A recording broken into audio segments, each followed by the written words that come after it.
ازيكم عاملين ايه؟ رجعنا لكم فيديو جديد. فيديو النهارده هنتكلم عن اعلان فيلم افنجرز دومز داي اللي لسه نازل من كام يوم. انا عارف ان الفيديو ده متاخر، وانا عارف ان انا الفتره اللي فاتت ما كنتش بنزل فيديوهات كتير، بس سامحوني، انا الفتره الجايه هحاول ان انا انزل فيديوهات كتير. انا عارف ان انا كل مره بقول الكلام ده، بس انا فعلا مسحول في كذا حاجه، فانا اسف. ويلا بينا نبدا نشوف ايه اللي حصل في التريلر، وبعد كده نعمل تحليل صغير. بيبدا التريلر بالاكس مان مانشن وهو بيتدمر، وصوت دكتور دوم وهو بيقول ان في حاجه جايه واحنا مش هنقدر نوقفها، وقبل لما اليوم ده يخلص لازم نواجه نفسنا بقرار محدش يتخيله.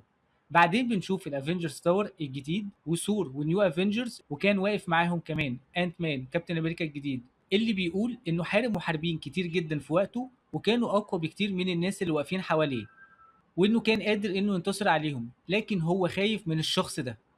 بنشوف بعد كده فايت سين بين جامبت وتشانج تشي، وبيظهر اخيرا لوكي وهو لابس لبس التي في اي، وكمان بنشوف شوري والواكاندا ووريرز وملك واكاندا اللي هو امباكو، وبنشوف كمان يلينا وميستيك وتشارلز اكزيفير وماجنيتو ونيمور كمان.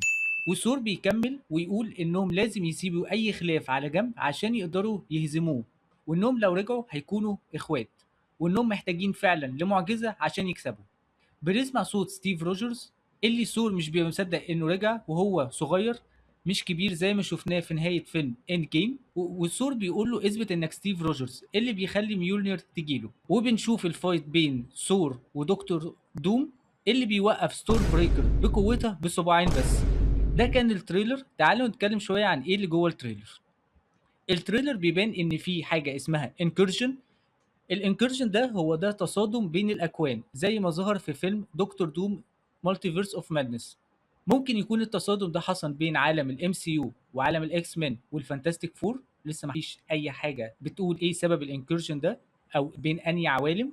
في اول فيديو بنسمع صوت دكتور دوم، وبنعرف ان من صوته هو مش صوت امريكي لكن هو صوت اوروبي، يعني من الاخر هو مش نسخه من توني ستارك زي ما كانت في ناس كانت بتقول. نبذه سريعه عن دكتور دوم. دكتور دوم اتولد في دوله اسمها لاتفيا في اوروبا الشرقيه، ومامته كانت ساحره وباعت روحها للشيطان عشان ابنها يكون اعظم شخص. ولما كبر دوم بقى اذكى شخص وشاطر في استخدام السحر، ولما مامته توفت عمل آلة عشان يدمج بين السحر والعلم عشان يتواصل مع روحها، لكن الآلة دي انفجرت في وشه وعملت زي تشوه في وشه، فابتدى انه يلبس الماسك بتاعه. بعد كام سنة لما كبر بقى اقوى من الاول كمان في استخدام السحر، وبقى اقوى ساحر في عالم مارفل. رجع لاتفيا وهزم الحاكم وخلى نفسه هو الحاكم بتاع لاتفيا. بنشوف كمان بطاقة لوكي بتاعت التي في اي، واللي بيبقى ماسكها ايد تقريبا بتبقى ايد ستيف روجرز عشان بنشوف الخاتم اللي في ايده، وبيبقى عليها شجره الاكوان المتعدده. وبنلاحظ كمان ان لوكي لابس لبس التي في اي بتاع السيزون 1 بتاع الجزء الاول من مسلسل لوكي. ولو ما تعرفش فلوكي في السيزون الثاني ضحى بحريته عشان يبقى قاعد في عرش الزمن وماسك كل الخطوط الزمنيه عشان يحميهم.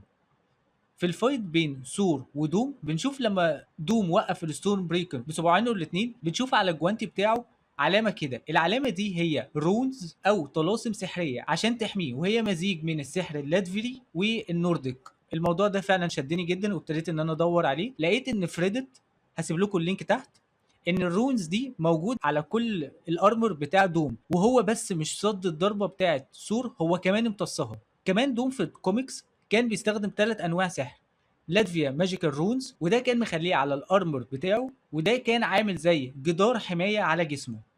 تاني نوع سحر هو الدارك ارتس، اللي اتعلمه من السحرة في الاكوان والعوالم المختلفه على مدار سنين من الدراسه. تالت سحر هو كان امتصاص الارواح. دوم قبل كده قدر انه يمتص ارواح الهازارس 3 ديمونز جوه الارمر بتاعه عشان يقوي القوه بتاعته السحريه اكتر من الاول. عشان كده هو يعتبر اقوى ساحر في تاريخ مارفل زي دكتور سترينج بالظبط. سانوس كان محتاج لانفينيتي ستونز عشان يبقى قوي، لكن قوه دوم هي مكتوبه على الدرع بتاعه بيرماننتلي. ده كده كان اعلان فيلم افنجرز دومز داي. قولوا لي ايه اللي عجبكم في الاعلان تحت في الكومنتات. لو عجبكم الفيديو دوسوا لايك وشير وسبسكرايب، واشوفكم في فيديو جديد. سلام.